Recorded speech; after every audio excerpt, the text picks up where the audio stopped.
Boa noite. Você estava mais animado no louvor, você viu? Eu vou de novo, calma aí.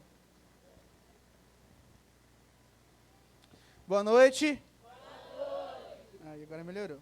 Você pode abrir a Bíblia na primeira carta a Timóteo, lá no finalzinho, capítulo 3, versículo 14. Eu brinco que a carta de Timóteo, ela está lá no bloco do T, porque no final da Bíblia tem vários livros ou cartas que são com T. Timóteo, Tessalonicense, Tito. Então você joga no fundo lá da Bíblia, onde você achar a letra T, você para, aí você procura as cartas a Timóteo. Timóteo, capítulo 3, versículo 14. Quem vai achando, vai dizendo um amém aí para eu saber que você chegou. Obrigado. Quem não achou ainda fala, espera aí. Tá bom. Não, vamos junto. Olha aí, ó. Os adolescentes agora que estão estudando pela manhã estão ficando junto aqui. Eu acho que... Já abriu aí, ô sobrinho? Abriu mesmo? Foi na onda da voz, você viu? Então, ó. Hoje, mais do que nunca, nós temos que caminhar junto. Alguém ficou com a Bíblia aqui em cima e queria abrir, deixou, gente? Ficou aqui, se alguém quiser pode pegar, hein? Queridos, enquanto vocês estão se posicionando, nós vamos ler o texto, eu queria trazer para vocês uma percepção de uma palavra. Eu gosto muito de pensar sobre algumas coisas que a gente fala, e também pensar como fazemos escolhas na nossa vida. E um dia Deus vai me permitir, uma vez eu escrevi várias coisas a se pensar sobre a mesma palavra, e eu espero que um dia a gente trabalhe essa palavra. A palavra é valor. Eu acredito, e essa é uma tese Rodrigo Rezende, vamos colocar assim, que nós escolhemos, agimos e nos posicionamos mediante ao valor que damos às coisas. E eu acredito que a Bíblia aponta para nós sobre valores. Por exemplo, quando Jesus quer apresentar o reino de Deus, ele fala o seguinte: o reino de Deus é como uma joia que é muito preciosa. Quando o homem encontra essa joia, ele vende tudo que tem para poder ficar com a joia. Ou seja, para o homem que encontra o reino de Deus é mais valioso do que tudo que ele tem. Logo, na mente dele, faz todo sentido sacrificar qualquer coisa para ter o que é mais valioso. Está vendo? Ele tomou uma decisão por valor. E Jesus está ensinando o valor do reino dele. Nós vamos ver outras passagens que falam de valor. Por exemplo, para mostrar o quão importante cada um que está aqui é, Jesus deixa claro que pagou um alto preço por nós. E algo que tem alto preço é valioso. E o preço foi o sangue de Jesus.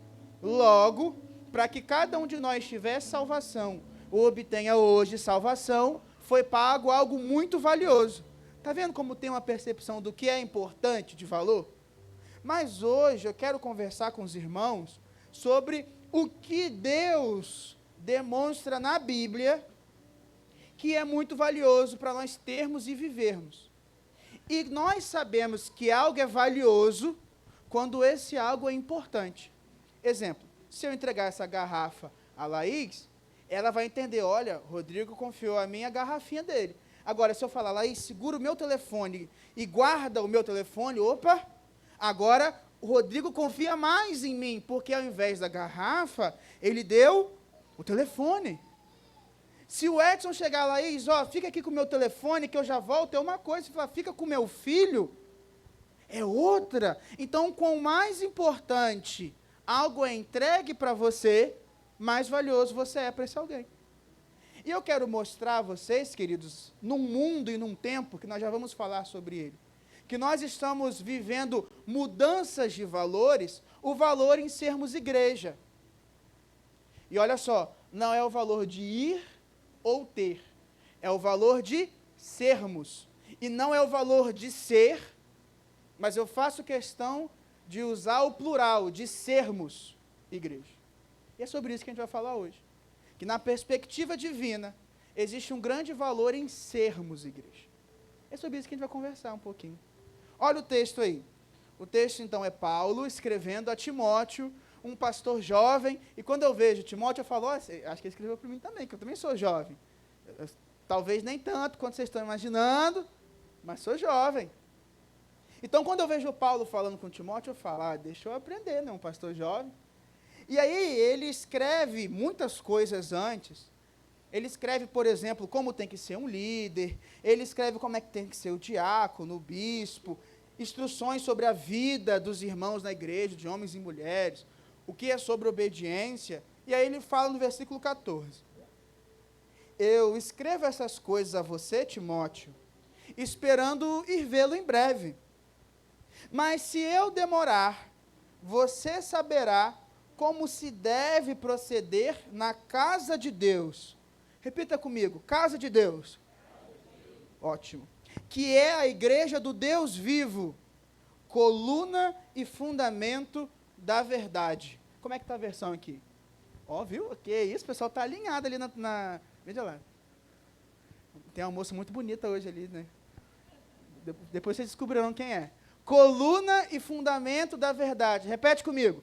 Coluna e fundamento. Versículo 16. Sem dúvida, grande é o mistério da piedade. Aquele que foi manifestado em carne, justificado em espírito, visto pelos anjos, pregado entre os gentios, crido no mundo e recebido na glória. Amém. Vamos agora voltar no versículo 14. A gente leu, tem um norte, sabemos que vamos falar sobre igreja, mas eu quero mostrar a vocês a preocupação de Paulo.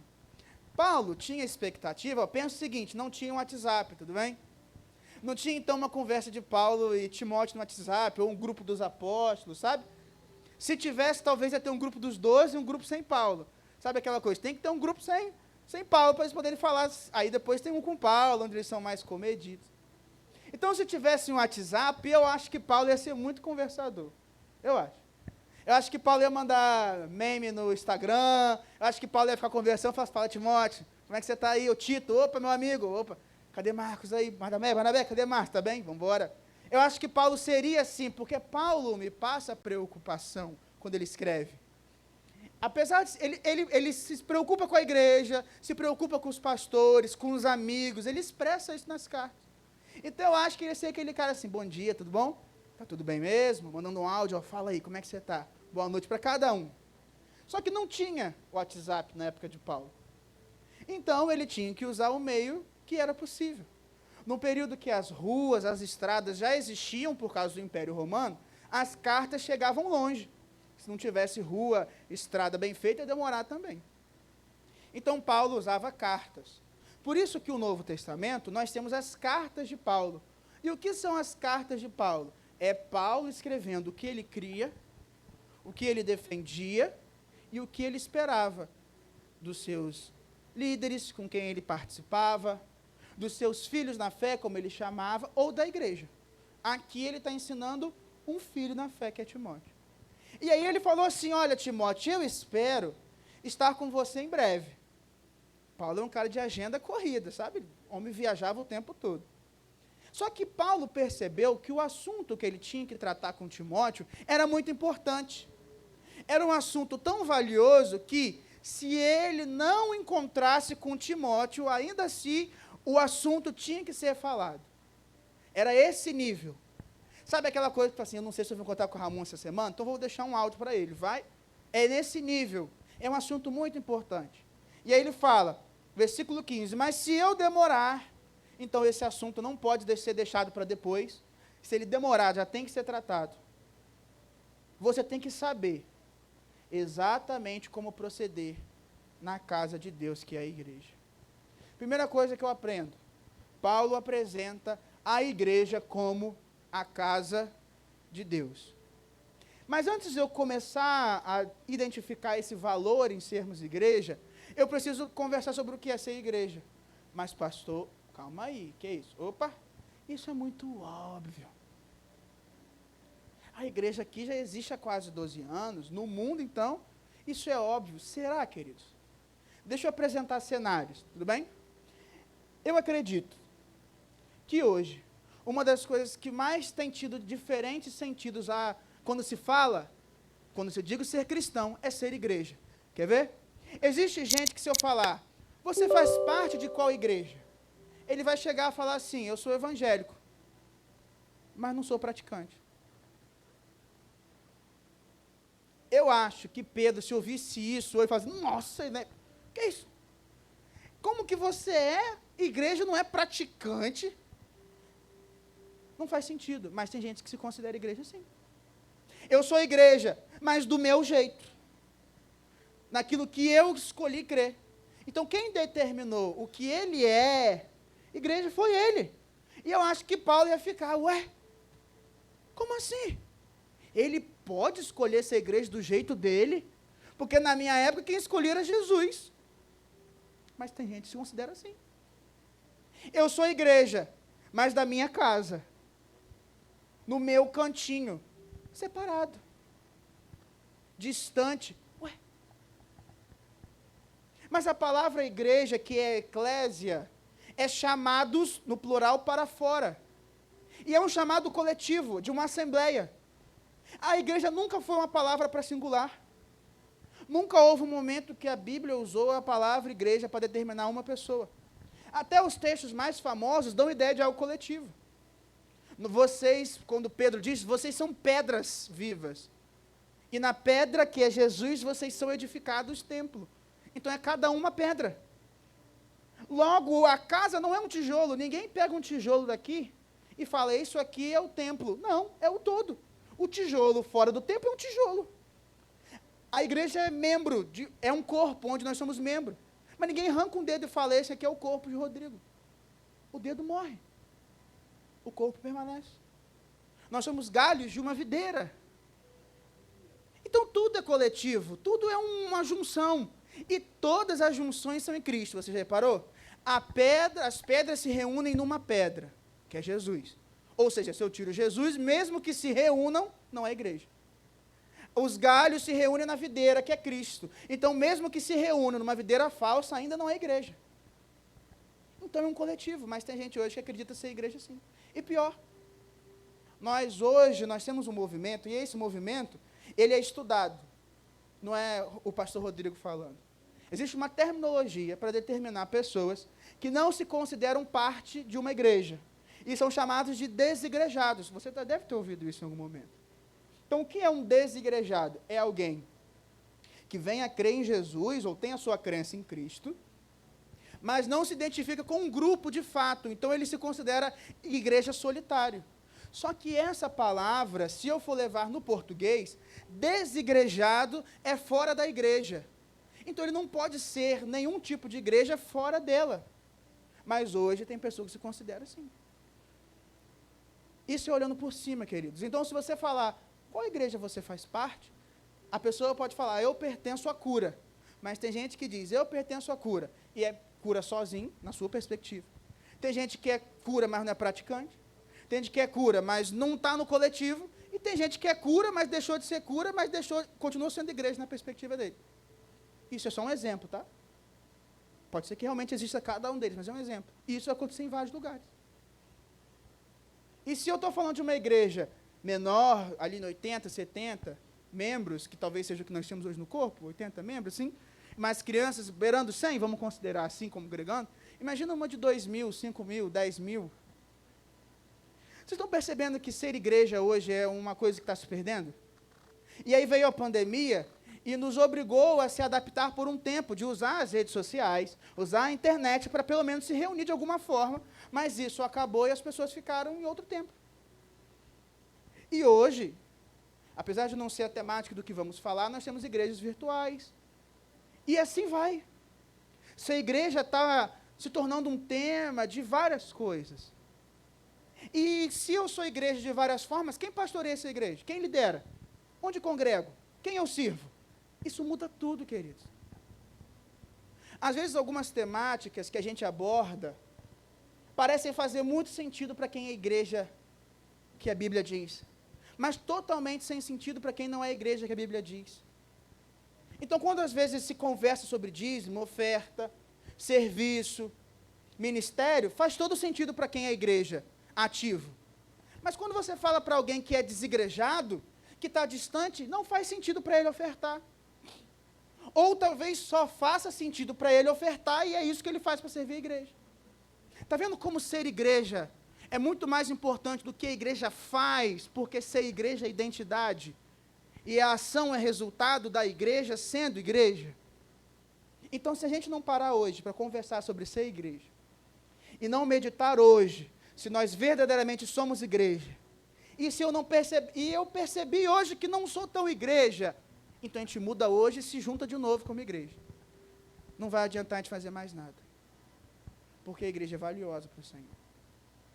E eu queria dizer uma coisa, que é uma perspectiva muito pessoal de quando eu for lendo a Bíblia, desde que eu comecei a ler sobre essa palavra, igreja, e eu percebi que Jesus gosta e ama muito do que a igreja é, do que a igreja faz. E se tem uma coisa que eu não posso nunca na minha vida, independente, sendo pastor, servo, ministro, quem cuida da entrada, o que for, eu nunca posso deixar de cuidar e focar no que Jesus quer para a igreja. Porque a igreja não é qualquer coisa, querido. Não é uma instituição com CNPJ tão somente. Nunca foi pedra. A igreja não são essas colunas aqui, físicas. Ela é um outro tipo de coluna. Mas quando eu vejo a Bíblia dizer, por exemplo, que a igreja é a noiva de Cristo, e na perspectiva bíblica, no tempo da Bíblia, a noiva, ela aguardava o noivo preparar um lugar para o casamento. E esse lugar é a vida eterna, que Jesus morreu na cruz para abrir a porta e está preparando para um dia levar toda a sua noiva para estar com ele. E quem não for noiva, não vai estar com ele. É lógico, né? Só casa com o noivo quem? Vamos todo mundo, nessa todo mundo sabe, quer ver? Só casa com o noivo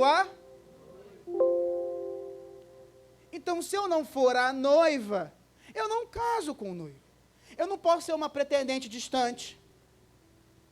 Eu não posso ser alguém que eu digo, não, eu sou noivo de Jesus. E Jesus olha e fala, ué, mas você nunca foi à igreja. Não adianta, querido, não é sobre o que eu falo, porque no final das contas o casamento é com Jesus. Então nós temos que ver o que é ser igreja, olhar para a nossa vida e se posicionar aqui, sabendo que se eu não for igreja, eu não vou estar com Cristo. É óbvio, é simples. O meu medo é que tipo de igreja nós somos. E quando eu digo nós, eu não falo de cura. Eu falo pessoal, cada um se observando hoje.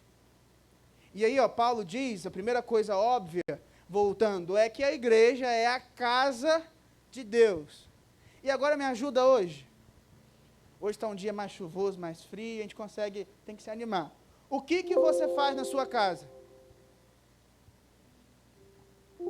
Nada, é isso? Limpa, cuida. Oi? Joga videogame, lava roupa, cozinha, e tem que me chamar também. Come, viu? Quem cozinha, come. Ótimo. Oi? Dá comida ao cachorro, dorme. Quando você está cansado de um dia, para onde você vai? Vai para sua casa e dorme. Se a coisa ficar feia, aconteceu uma situação complicada, uma questão violenta, onde que você se refugia? Na sua? Então a casa é um lugar de intimidade, é um lugar de proteção, é um lugar de segurança e é um lugar de moradia. Já pararam para pensar qual é o valor da Casa Branca? Quem mora na Casa Branca? Eu achei que alguém ia falar assim, porque minha casa é pintada de branco. Mas sim, a Casa Branca famosa mora o presidente dos Estados Unidos. Se não o mais, um dos mais poderosos títulos que um homem terreno pode ter na face dessa terra. Ou uma mulher é de presidente dos Estados Unidos. Agora, posso fazer uma brincadeira? Vamos dizer que agora o presidente dos Estados Unidos lança um decreto, não vou morar mais na Casa Branca. Como os Estados Unidos estão meio corridos, eu vou morar fora do país, trabalhar home office. E vou morar na Rua Santo Antônio. E aí ele pega uma casa aqui vizinha e vem morar. Agora eu te pergunto, qual é a casa mais importante? A casa branca ou a casa do vizinho? Vamos, fala alto, gente. A casa de quem? A casa do? Porque quem está lá? Então não é a casa, não é a pintura, não é a quantidade de quadros, não é a magnitude dela, não é a sua história, porque a Casa Branca tem muita história, é a presença de quem mora na casa. Então o valor da casa é dado por quem mora na casa. Por que é valoroso ser igreja? Porque Deus mora na igreja. E nem fui eu que disse, foram vocês que foram construídos. Se vocês falassem que era Casa Branca, a gente ficava nessa teoria. Mas nós sabemos que o que é importante não é a pedra. Não é a moradia, é quem mora nela. Então, o que torna a igreja do Senhor importante é que Deus habita nela. E se Deus habita nela, Paulo se preocupa e fala a Timóteo, não perde tempo. Existe um jeito de proceder, versículo 15, tem um jeito de ser casa de Deus. Ou você acha que se o presidente viesse morar aqui na rua Santo Antônio, ia ser uma casinha pequena de qualquer jeito? Ele ia fazer uma reforma. Ele podia pegar a casa mais louca, mas ele ia reformar, porque para a magnitude da presença do presidente dos Estados Unidos, não pode ser uma casa qualquer. Na verdade, nós não nos contentamos com a casa que temos. Nós. Pode ser a casa que for, meu amigo. Você não se contenta. E você realmente acredita, agora pensa comigo direitinho, que Jesus se contenta em qualquer coisa para ser sua casa? O bom é que Jesus, ele aceita começar um processo de obra. Isso é ótimo. Lembra que Jesus falou assim, ó, se você não lembra, eu vou contar. Havia no período de Jesus um templo de pedra bonito, assim. Naquele período era assim que era o culto. Lindíssimo, lindíssimo, gigantesco. E aí Jesus passou e falou assim, olha, eu destruirei o templo e o reconstruirei em 3 dias. E uma pessoa fez uma pergunta óbvia, mas ô Jesus, você é carpinteiro, né?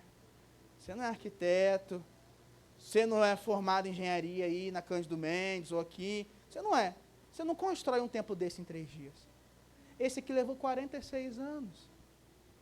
Não dá tempo, Jesus. E aí é interessante que esse texto na Bíblia tem um comentário. Ou seja, quem escreveu depois, botou um comentário, e Jesus falava sobre o seu corpo. Acho que só no futuro ele entendeu o que Jesus falava também. Na hora ele ficou, doideira, Jesus aí falando 3 dias, até parece. Só depois que ele entendeu que Jesus não mora em uma habitação feita por mãos humanas. Ele mesmo fez a sua casa, e ele que escolheu. Ele escolheu. Ele habita no alto céu, no lugar de poder, aonde os anjos rodeiam e cobrem o rosto, para não ver, para não contemplar diretamente. É muita santidade. É como se essas luzes, talvez esse seja o melhor exemplo, fosse muito brilhante. É uma presença inacreditável.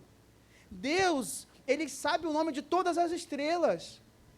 Todas as estrelas, querido. Você não sabe o nome de todo mundo da rua, e Jesus sabe de todas as estrelas, Ele que deu o nome. Se você for parar para pensar, e se você for um pouquinho imaginativo, na criação é como se tudo que existe fizesse uma fila, e Jesus fosse falando, você é tal, você é tal, você é tal, você é tal, você é tal. Mas quando chegou na criação, Deus que nomeou todas as estrelas, escolheu Adão, vem cá, me ajuda aqui, dá um nome aí para os animais. Ele habita e está em todos os lugares, porque Deus é onipresente. Mas Ele escolheu chamar a igreja de morada. Então, Ele, apesar de estar em tudo, Ele escolheu chamar a igreja de lugar de habitação. Ou não sabeis vós, como diz Paulo, que sois templo do Espírito Santo. Entenda, Ele fez algo diferente com toda a natureza, mas chegou para a igreja e fez diferente. Chamou para trabalhar junto. Chamou para participar, fez uma obra, quer habitar, então tem um jeito de proceder. O que me leva a crer, e aí vocês falam sim ou não, para ver se eu não estou pensando diferente. Se Paulo disse que existe um jeito certo de proceder na casa de Deus, também existe um jeito errado. Sim ou não? Sim. Então eu não posso ser igreja como eu quero. Sim ou não? Porque se tem um jeito, uma forma certa, existem formas erradas. E se Paulo se preocupou a falar a Timóteo, existe um jeito certo de ser igreja, provavelmente naquela época tinha muita gente vivendo do jeito errado. Não tem nem mistério aqui. É só ler. Aí eu pergunto, será que hoje nós não corremos o risco de viver da forma errada como igreja? Corremos o risco. E se não pararmos para falar sobre isso? Nós vamos continuar vivendo errado. E qual é o problema de viver errado, Rodrigo? Se nós somos pecadores e nascemos em pecado, não é isso que a gente crê? Ou seja, o homem nasce por causa de uma forma quebrada, pudim defeituoso. É a melhor forma de dizer. Se eu tiver uma forma quebrada, eu não consigo fazer o pudim perfeito. Vem o pudim todo deformadinho. E aí Jesus pega esse pudim deformadinho, coloca numa forma nova, para nascer um pudim bonito, igual esse que a gente come aqui, o bolo bonito. Comi bolo até hoje. Oxe. Ele estava comendo de tarde assim, e de repente a Estela falou, ó, tem um bolo aí. Eu, não é nada. Eita. Então, é uma mudança de forma. Para que eu seja diferente, é uma forma diferente. Só que nessa mudança, que é um processo, que começa hoje e vai terminar um dia, eu estou sendo aperfeiçoado. É uma reforma, é uma obra, a igreja está em obra. Só que se a obra para, ela se contenta em ficar o que ela é. Então o meu procedimento tem que mudar. Sabe por quê, queridos? Olha o que Paulo disse. Vocês não fecharam a Bíblia não, né? Olha lá como é que o pessoal está tudo com a Bíblia aberta já. Ó. Até a Júlia já falou com Júlia, que é Júlia e Júlia, não é isso? Júlia falou com Júlia para Júlia manter a Bíblia aberta. Seja bem-vinda, viu, Júlia? Primeira vez? Aí, de muitas, então. Viu? Será que se Júlia tocar mais bateria, você vem? Te combina. Versículo 15. Existe um jeito de proceder na casa de Deus, que é a igreja do Deus vivo, coluna e fundamento da...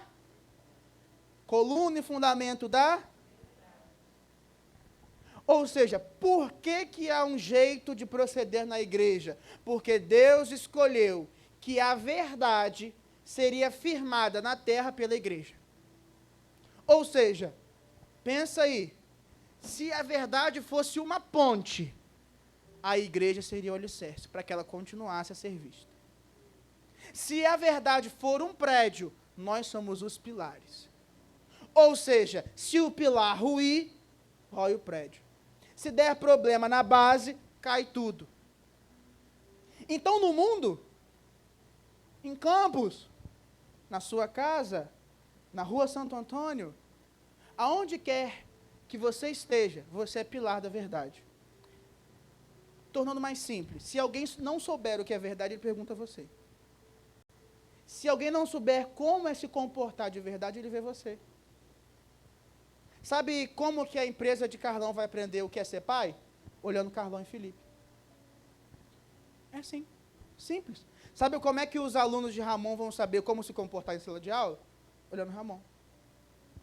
Sabe como é que as pessoas vão saber como ser educado com uma pessoa que nunca viu? Olhando para mim quando eu estou trabalhando.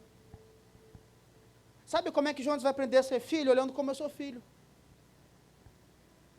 Nós somos a representação. Deus escolheu que a igreja sustentasse a verdade.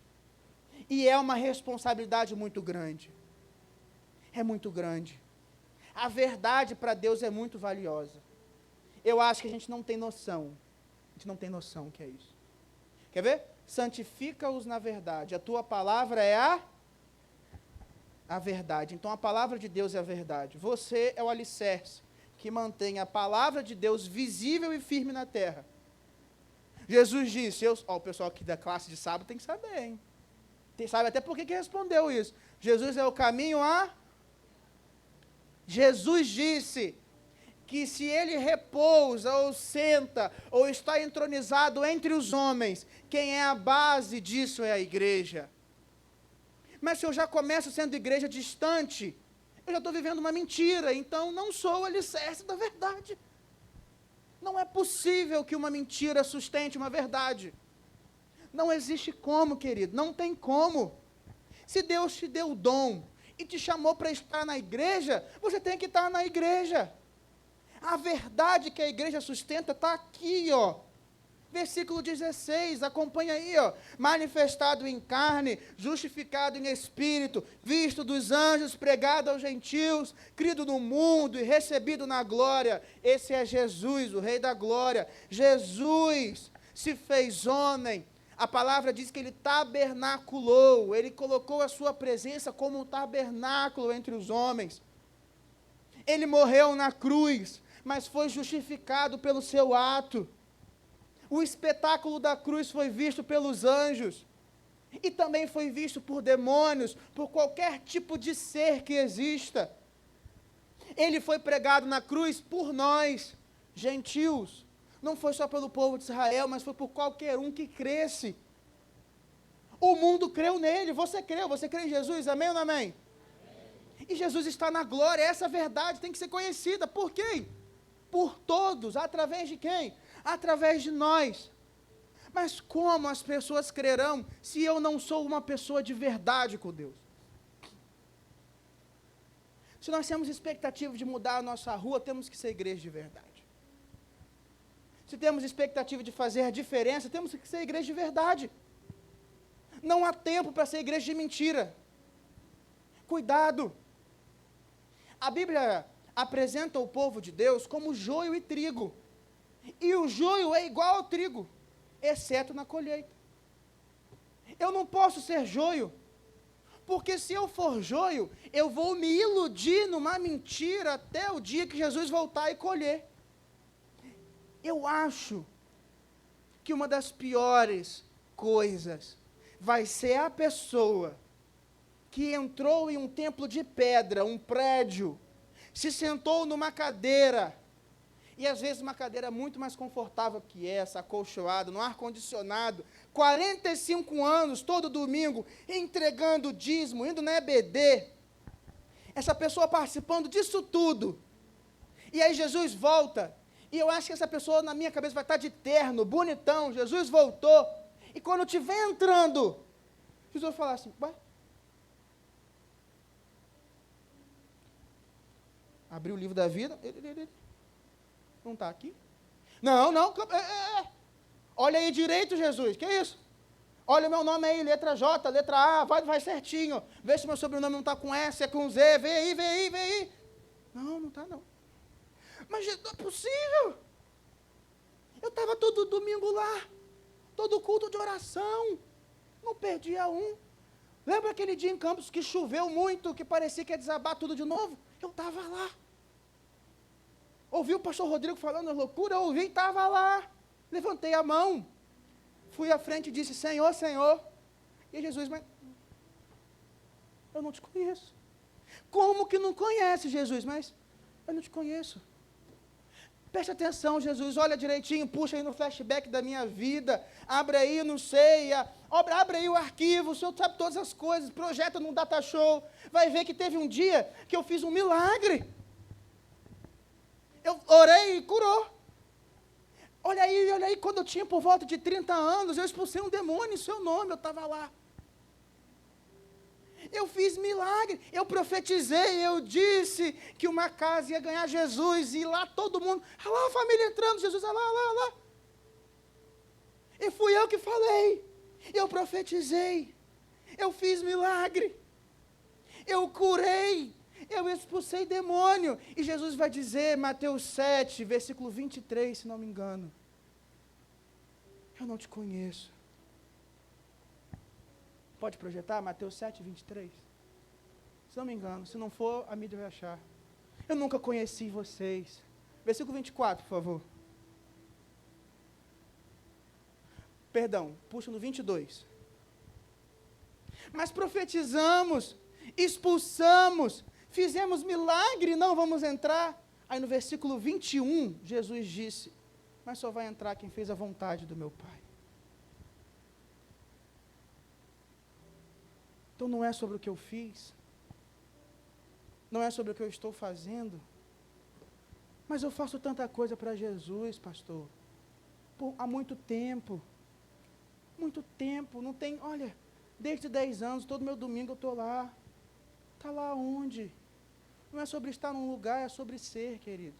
Eu sei que a gente tem costume, isso eu acho que não vai mudar por um tempo. Talvez mude, a gente fala, domingo eu vou à igreja. E a gente não fala isso pecando, a gente não fala isso achando que a igreja é pedra. Eu sei disso. Mas nós somos igreja. Nós não vamos a um lugar, nós nos reunimos como, é uma identidade, queridos. Eu espero que não chegue esse dia, eu espero. Mas pode ser que um dia o Brasil persiga qualquer lugar de pedra que chame-se igreja. E a gente vai ter que se reunir na rua. Tiago contou aqui sobre uma igreja que se reunia na chuva. A família dele tinha gente lá. Conheço a história de gente se reunir no meio da lama, num barranco, profetizando e crendo que ali um dia a igreja se reuniria. Essa igreja começa numa casa, com as crianças no colchão, não é isso? As crianças no colchão, profetizando e crendo que aquilo era igreja. Onde 2 ou mais se reúnem em meu nome, assim de Jesus, lá eu estou. É a reunião da igreja, querido. Cuidado, porque tem gente se perdendo, achando que a igreja é um lugar. Você pode abrir comigo em Hebreus, capítulo 10, versículo 24. Toma cuidado, querido, porque hoje tem de tudo de influência para não nos reunirmos como igreja. Artifícios, incentivo. Existe, Hebreus 10, 24. Existe hoje um movimento, e isso é para tudo na sociedade, de não sermos aquilo que antes era certo ser. É chamada às vezes de tradicional, antiquado.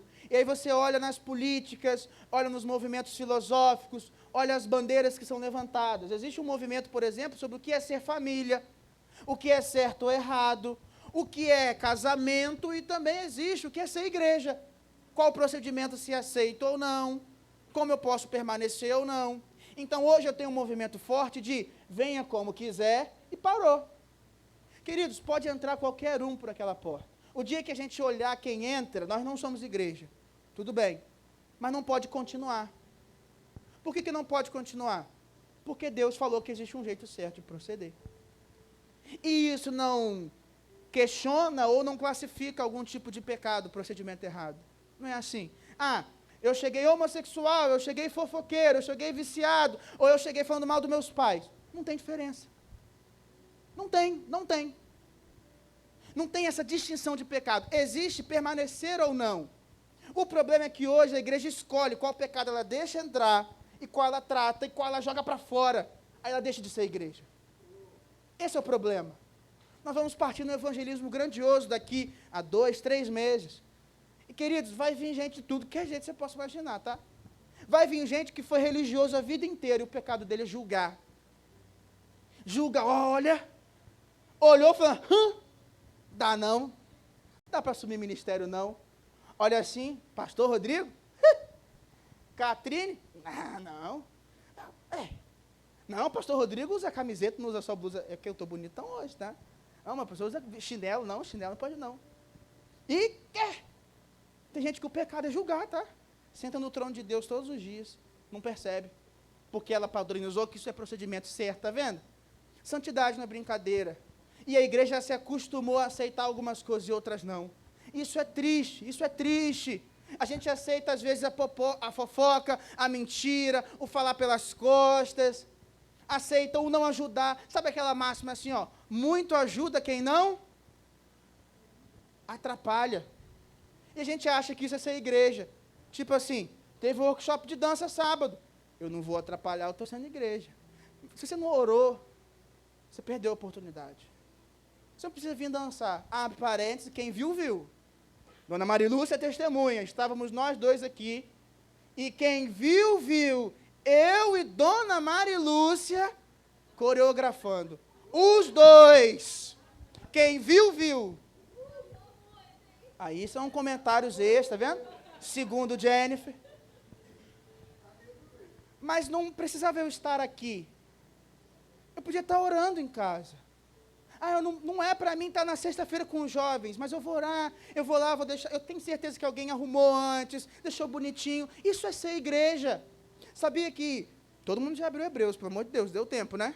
Sabia que uma vez teve um concurso sobre o que é igreja, e aí foram feitos desenhos da igreja. Nessa época, o desenho que ganhou era uma carroça e um grupo de pessoas ali.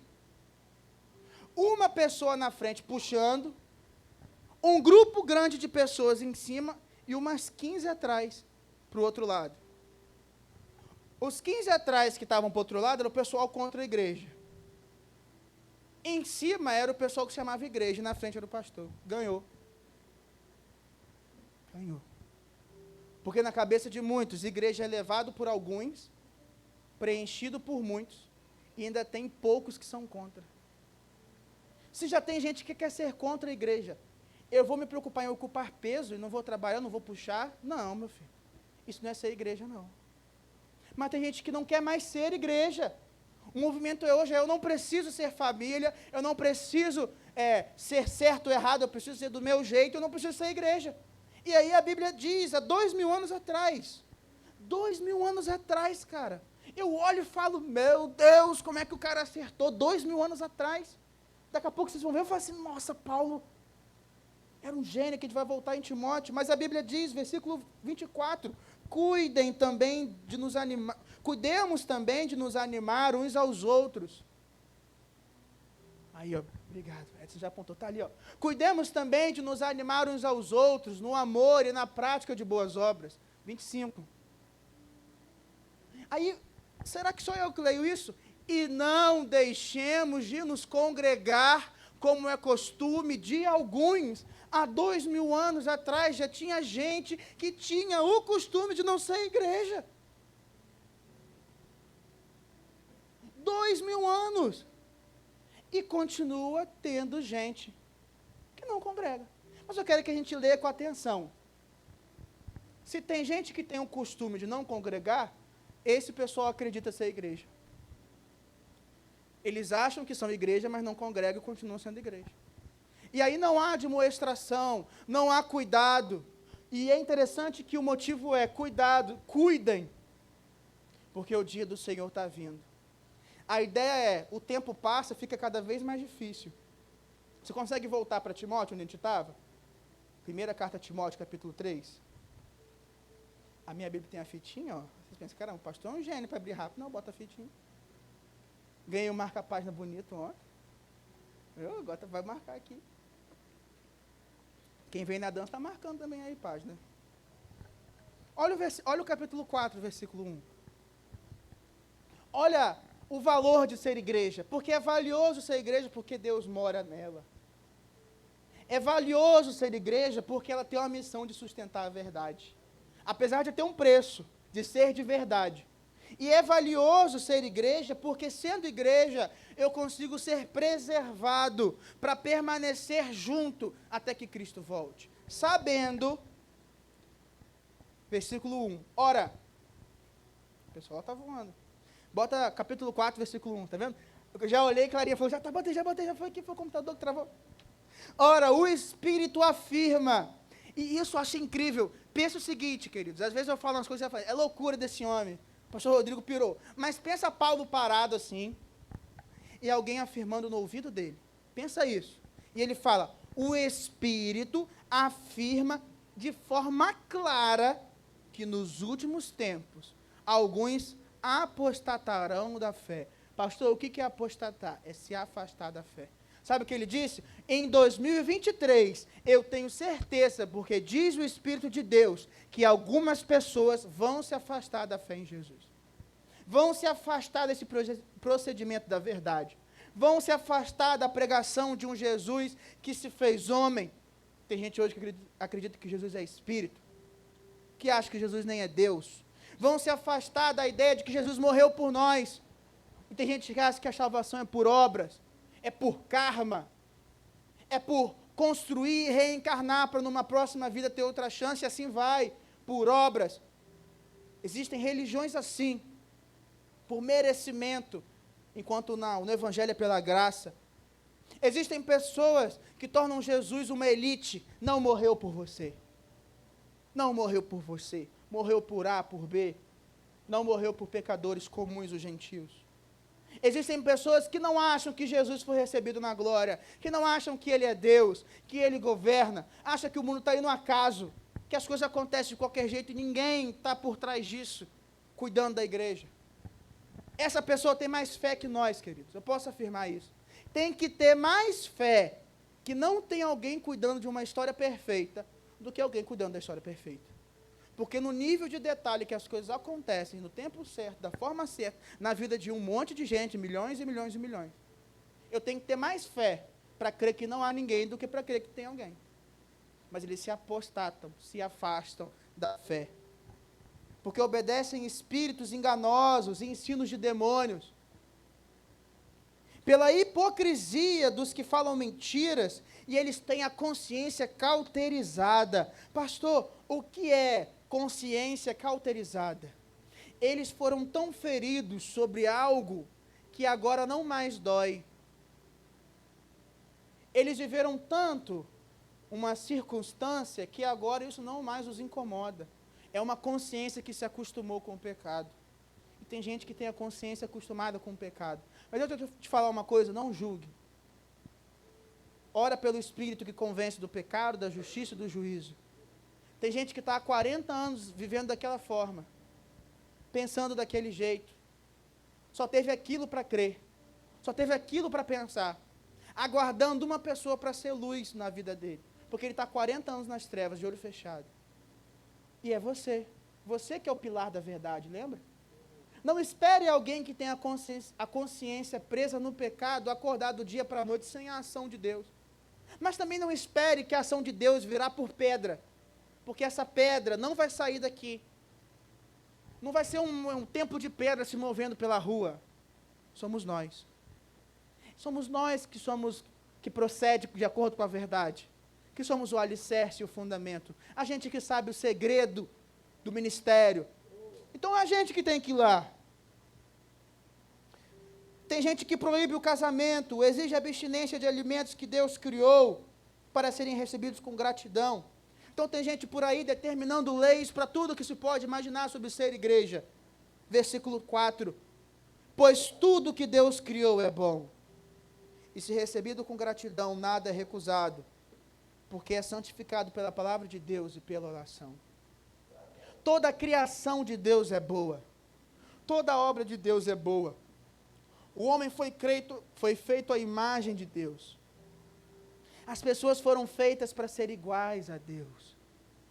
O seu vizinho foi feito para estar com Deus. A sua família foi criada para estar com Deus. O seu melhor amigo, aquela pessoa que tem 5 anos que você não consegue ganhar para Jesus, os seus amigos do trabalho que te desrespeitam e falam mal de você. As pessoas desse mundo foram feitas para estar com Deus. Por mais difícil que seja eu imaginar e pensar que aquela pessoa foi feita para estar com Deus, esse é o propósito. E só o que pode transformá-la é a verdade. E eu chego à conclusão, queridos, eu já chamo o Ministério de Louvor, eu chego à conclusão que o chamado para ser igreja é um chamado para ser guardião da verdade. E uma coisa muito valiosa para Deus é a verdade. Nós fomos chamados para ser igreja. Nós fomos chamados para ser importante. Nós fomos chamados para estar junto. Enquanto o Ministério de Louvor estiver aqui cantando, ministrando, nós vamos estar louvando. Eu queria te fazer um desafio diferente hoje. Hoje, eu não quero, olha só, que enquanto estivermos cantando, haja um grupo de pessoas menor que 5. Ou seja, é necessário que a gente se mova aqui e se reúna em pelo menos 5 pessoas. E isso vai começar a mostrar o movimento que temos como igreja de continuar a ser igreja junto. Então, exceto o pessoal que está trabalhando ali, que está na correria, eu quero que a gente se reúna enquanto é cantada a música. E enquanto a gente canta, e enquanto a gente ora, eu quero que cada um de nós venha a pensar se nós somos igreja. Inicialmente, somos igreja aqui, juntos, como cura. Um só. Até Júlia que chegou hoje, quem sabe, ser igreja aqui. Todos nós. Mas principalmente ser igreja. E que a gente comece nesse grupo oração, intercessão uns pelos outros, palavras para que esse grupo continue, um desejo de ser junto, de estarmos juntos, de permanecermos juntos, porque é muito valioso ser igreja, e eu gastarei a minha vida inteira do que for necessário para lutar que sejamos igreja, para que cada um de nós seja igreja, porque enquanto nós formos igreja, estaremos na vontade de Deus, e enquanto eu for igreja, eu tenho a certeza que independente do que acontecer, a eternidade é para nós. Vamos lá, forma um grupo de pé, fica de pé, se reúne, movimenta.